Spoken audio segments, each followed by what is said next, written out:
వెంకటేశ్వరుణ్ణి తెలియనటువంటి వారు, వెంకటేశ్వరుడి యొక్క దర్శనం చెయ్యని వారు, ఏడుకొండలు ఎక్కని వారు ఎవరు ఉండరు.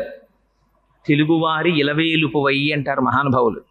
అందుకని అందున తెలుగువారికి వెంకటాచలపతి, ఆ వెంకటరమణుడు అంటే ఉండేటటువంటి భక్తి మరింత ప్రసిద్ధం. భవిష్యోత్తర పురాణం అని, ఆ భవిష్యోత్తర పురాణము, వరాహ పురాణము మొదలైనవి వెంకటాచల మహాత్యం గురించి చాలా విశేషమైనటువంటి వర్ణనం చేసి ఉన్నాయి. అసలు ఆ కొండ పేరే చాలా చిత్రమైనటువంటి పేరు. ఆ కొండ పేరు పెట్టడమే వెంకటాచలము అని పేరు పెట్టారు. ఎంత ఆశ్చర్యకరమైన విషయం అంటే, అన్నారు అజాయమానో బహుధా విజాయతి. అసలు పరమేశ్వరుడికి జన్మనెత్తవలసిన అవసరం ఎక్కడుంది? ఆయనేం మనలా కర్మ చేసిన వాడు కాడు. మనలా కర్మ ఫలితాన్ని అనుభవించడానికి పాంచభౌతికమైనటువంటి శరీరంతో రావలసిన అగత్యం ఉన్నవాడు అంతకన్నా కాడు. మరి అటువంటి వాడు శృతంది అజాయ